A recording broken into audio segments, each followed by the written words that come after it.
오늘 아침 전북권 주요 뉴스입니다. 삶의 터전이 수마의 처참히 망가진 섬진강 유역 남원 금지면 일대 마을의 복구 작업이 계속되는 비로 속도를 내지 못해 주민들이 속을 태우고 있습니다. 섬진강댐 방류를 놓고 관계기관들이 책임 떠넘기기 양상을 보이고 있어 해당 지역 주민들과 자치단체들이 집단 행동 움직임을 내비치고 있습니다. 긴 장마 속에 최근 이틀 사이 도내에서 발생한 30여 건의 산사태는 취약 지역으로 지정되지 않은 곳으로 드러나 주민들의 불안감이 더욱 커지고 있습니다. 이번에 유실이나 누수가 일어난 저수지 14곳 가운데 8곳이 관리상 이상이 없는 B등급으로 분류돼 있어 안전검사의 신뢰성이 떨어지고 있습니다. 여러분 안녕하십니까? MBC 뉴스투데이 이어서 전북권 뉴스입니다. 전라북도는 밤사이 대부분 지역에서 비가 그쳐 빗방울이 산발적으로 떨어지고 있습니다. 어제부터 내린 비는 완주 48.1mm, 전주 38.8mm, 진안 33mm 등을 기록했으며 오후부터 20에서 80mm의 소나기가 내리겠습니다. 기상청은 오늘 오전부터 순창과 남원 등 9개 시군에 폭염주의보가 발효돼 30도 내외의 무더운 날씨가 이어지겠다고 내다봤습니다. 섬진강 제방이 뚫리면서 마을 전체가 물에 잠기는 참상을 당한 남원시 금지면 일대. 주민들의 삶의 터전인 농경지마저 큰 피해를 입었는데 어디서부터 손을 대야 하는지 막막하기만 합니다. 한범수 기자가 현장 취재했습니다. 섬진강 제방이 무너지면서 물에 잠겼던 전북 남원시 금지면의 한 마을. 대민 지원에 나선 육군 장병들이 폐허가 된 집안에서 망가진 장롱을 끄집어냅니다. 하나, 둘, 셋. 아파야 됩니다. 큰 가구들을 빼낸 집에선 청소가 한창입니다. 전기와 수도가 모두 끊긴 탓에 좀처럼 작업에 속도가 붙지 않자 집주인은 답답할 따름입니다. 지금 5시간 동안 모아서 그물을 사용하고 있거든요. 밤새도록 받아야 돼요.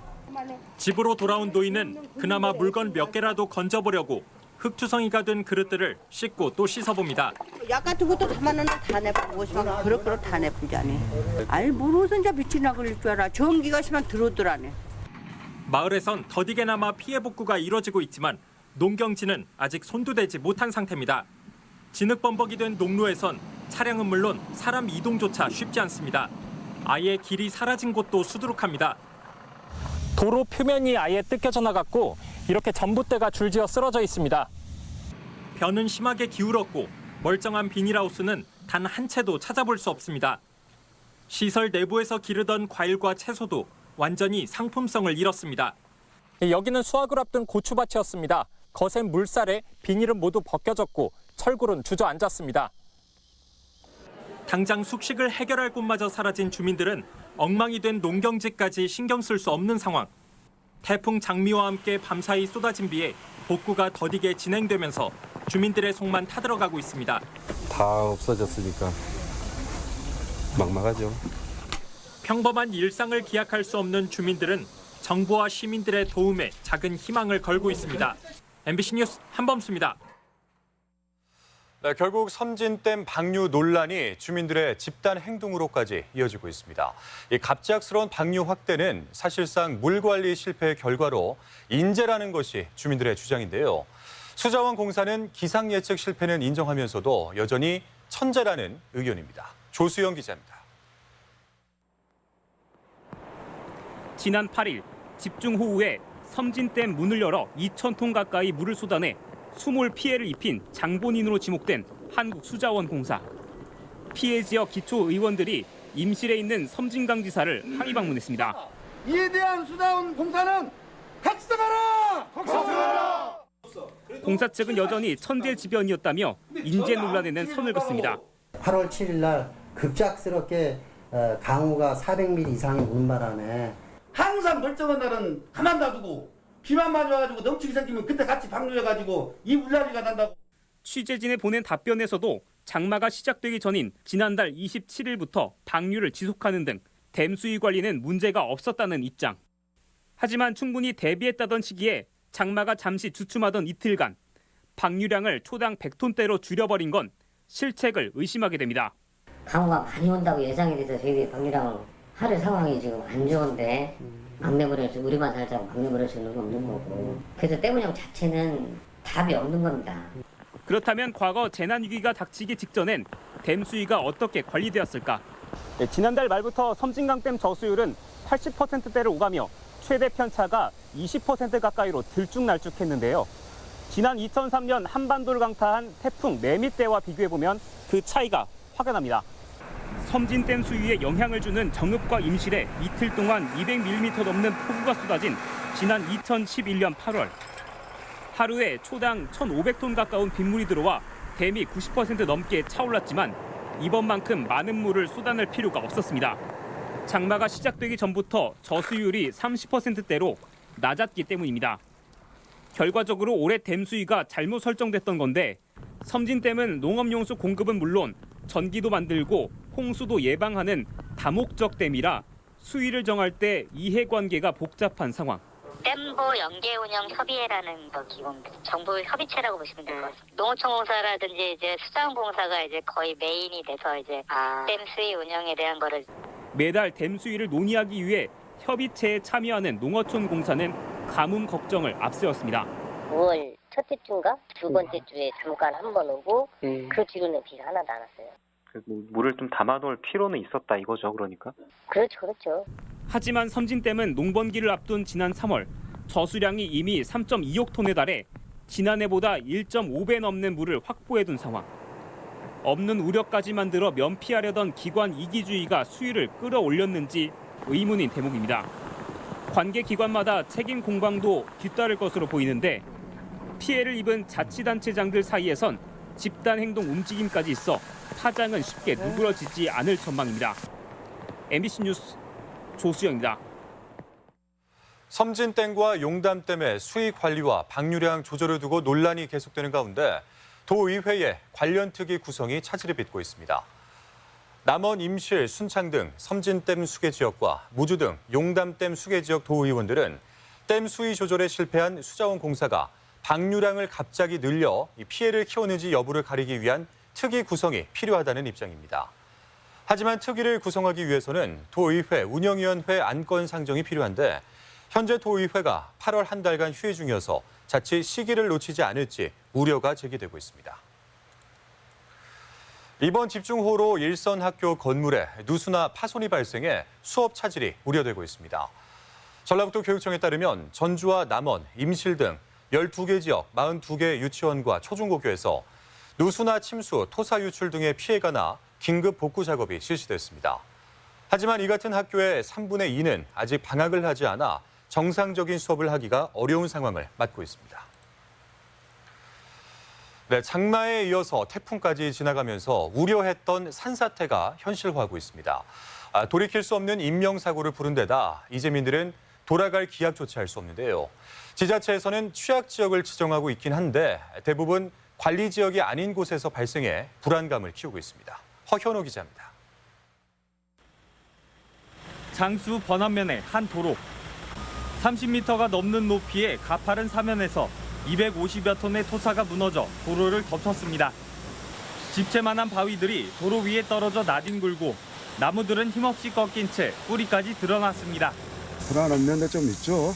갑자기 또 혹시 산사태나 또 혹시 또 내 앞에 혹시 그러지 않나 이런 우려도 좀 있고. 어제와 오늘 비교적 많지 않은 비에도 오랜 기간 폭우에 지반이 약해진 경사면은 속절없이 무너져 내리고 있는 겁니다. 금요일, 토요일, 일요일 오늘 뭐 이렇게 연속 한 4일 정도를 뭐 바쁘죠. 여기서 끝나면 바로 또 다른 데로 가서 또 작업도 해야 되고 하니까. 경사가 급한 산악도로는 보기에도 위험한데 안전시설도 미흡합니다. 산사태 현장에 설치된 안전장치는 이 녹슬고 낡은 낙석방지망뿐이었습니다. 무너져 내리는 토사를 견디지 못하고 이렇게 힘없이 무너져 내렸습니다. 흙탕물과 토사가 흘러내리는데도 낙석방지망이나 배수로는 제 역할을 못하고 이마저 없는 곳이 많습니다. 지난 주말 산사태로 주민 2명이 매몰됐던 장수 번안면도 마찬가지. 마을 뒤편 산에서 물이 계곡처럼 쏟아지고 흘러내린 돌과 깨진 아스팔트 포장이 나뒹굴고 있습니다. 물골들이 이게 자세하게 이게 산속 내려와 있는 데가 아니고 이게 오지예요. 이러다 보니까 안전한 지대가 있겠습니까? 그냥 무사히 그냥 잘 지나기만 하라는 거죠. 이번 산림청 조사에서 산사태 위험도가 높은 것으로 나타났지만 취약 지역으로 지정되지 않아 지자체 관리 대상도 아니었습니다. 지난 주말부터 전북에서 집계된 산사태와 도로 사면 붕괴는 모두 147건. 이 가운데 산사태 취약 지역이나 붕괴 위험 지역으로 지정된 곳은 단 6곳뿐입니다. 대부분 취약 지역이 아닌 곳에서 산사태가 발생하고 있다는 건데 최근 이틀 사이 30건 가까운 산사태가 추가로 확인되고 있습니다. 전라북도는 인력 부족으로 현재 지정된 위험 지역 관리도 힘들다는 입장이어서 주민들의 불안감은 계속되고 있습니다. 불가항력적이거든요. 7월달부터 계속 누적돼가지고 와가지고 땅이 한계를 도달해서 한계예요. 그게 우리나라가 국토가 거의 60% 이상이잖아요. 나라가 그것을 다 관리하는 것도. 언제 또다시 무너질지 모르는 산사태는 긴 장마에 하늘만 쳐다보는 주민들에게 생계를 위협하는 공포의 대상이 되고 있습니다. MBC 뉴스 허연호입니다. 네, 앞서 보셨던 산사태 못지않게 저수지의 허술한 관리도 속속 확인되고 있습니다.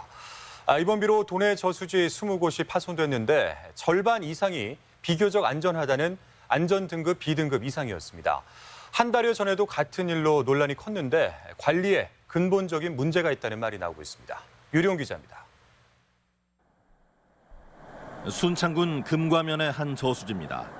지난 주말 집중호우에 마치 폭격을 맞은 듯 둑 일부가 뻥 뚫렸습니다.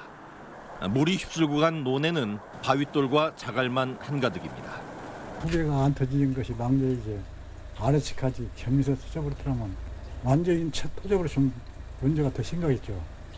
근데 다행히 금만 좀 나가가지고.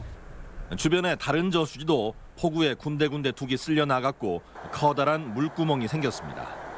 또 다른 저수지 역시 둑이 붕괴되면서 폭포수처럼 물이 쏟아졌습니다. 급류에 패인 계단식 논이 무너지지 않도록 농부가 맨손으로 보수 작업을 벌이는 상황입니다. 순창에서만 이처럼 저수지 5곳이 파손됐는데 그동안의 안전관리가 제대로인지는 의문입니다. 하나같이 안전등급이 B등급으로 특별한 보수 보강이 필요하지는 않은 것으로 분류되고 있었습니다. 육안으로 조사했기 때문에 정밀하게 알 수는 솔직히 없었습니다. 앞으로는 예산을 세워서라도 그런 부분까지 조사를 해서 관리를 철저히 하도록 그렇게. 도내 전체적으로 봐도 마찬가지입니다. 원류를 제외한 유실 또는 누수된 저수지 14군데 가운데 절반 이상인 8곳이 B등급으로 분류되고 있어 안전성 검사의 신뢰성부터가 논란입니다. 이미 한 달 전 익산의 B등급 저수지가 터지면서 논란이 시작됐던 상황. 전라북도는 정밀 조사를 약속했지만 저수지당 300만 원, 해마다 10억 원이 필요해 내년이나 가능할 전망이어서 지역 주민들만 애를 태울 처지입니다. 폭우가 내년에도 안 온다는 법은 없잖아요. 복구를 확실히 하지 않으면 또 이런 상황이 또 계속 반복될 수밖에 없잖아요. 저수지 붕괴로 이미 삶의 터전을 잃은 주민들은 복구는 기약 없고 안전마저 믿을 수가 없어 불안한 하루하루를 보내고 있습니다. MBC 뉴스 유룡입니다. 김현수 농림축산식품부 장관이 최근 집중호우로 침수 피해를 본 고창 아산면을 방문해 피해 상황을 점검했습니다. 김 장관은 관계자들의 노고를 격려하며 농작물 피해 조사와 함께 재해 복구비와 재해 보험금 지급 등 고창 지역의 신속한 복구 지원을 약속했습니다. 고창군은 지난 7일부터 사흘간 300mm의 비가 내렸는데 해수위 상승 시 막대한 피해가 반복되고 있다며 수개선 사업에 정부의 지원을 요청했습니다. 수해 피해를 입은 이웃을 돕기 위한 활동이 이어지고 있습니다. 전라북도 자원봉사센터와 대한적십자사 전북지회 등은 남원 금지와 송동, 임실 덕지와 순창 유등면에 회원들과 함께 세탁과 급식 차량 지원 활동에 나서고 있습니다. 또한 육군 35사단 700여 군 장병들은 남원과 무주 등지에서 제방과 침수 세대 복구, 흙더미 제거 작업 등을 벌이고 있습니다. 농촌진흥청 직원 50여 명은 지난 10일 남원 금지 수해 현장에서 복구와 방제 작업을 펼쳤으며 전북농협 30여 직원들도 남원 수해 현장을 찾아 이재민들은 지원하고 있습니다. 군산 미군 부대에서 코로나19 확진 환자가 추가로 발생했습니다. 도보건당국에 따르면 지난 주말 사이에 미국에서 입국한 20대와 10대 미군 2명이 군산 부대 도착 후 실시한 코로나19 검사에서 양성 판정을 받아 오산 미 공군병원으로 이송됐습니다. 이로써 전북 누적 확진 환자는 42명으로 늘었습니다. 다음은 행사와 문화 소식을 전해드리겠습니다.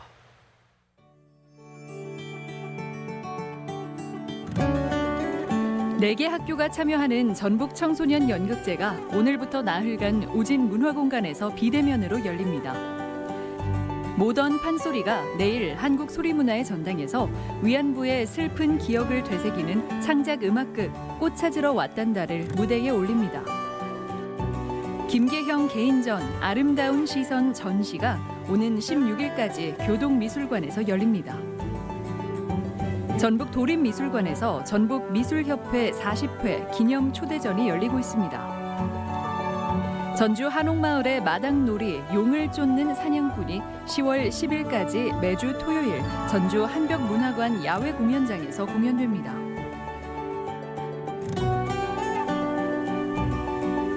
임실 봉황인재학당이 오늘과 내일 고등학교 진학 준비를 돕기 위한 입학 설명회를 갖습니다.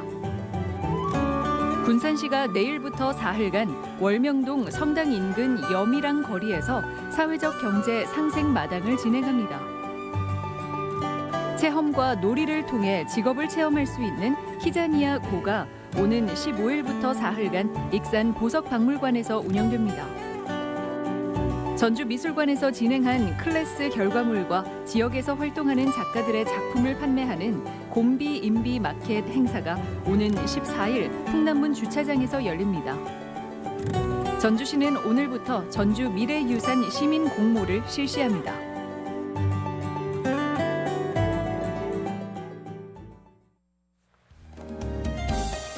전라도는 오늘 대체로 흐리고 낮부터 기온이 올라 덥겠고 오후부터 밤사이 소나기가 내리는 곳이 있겠습니다. 지역별 기온입니다. 전주와 익산 아침 기온 25도에서 낮 기온 31도, 동부권 무주는 24도에서 30도, 장수 25도에서 28도, 서해안권 군산은 26도에서 30도, 고창 27도에서 30도 등을 기록하겠습니다. 현재 초미세먼지 농도는 모든 시군에서 좋음 수준을 보이고 있습니다. 오늘 하루 미세먼지와 초미세먼지 농도는 좋음 수준을 나타내겠습니다.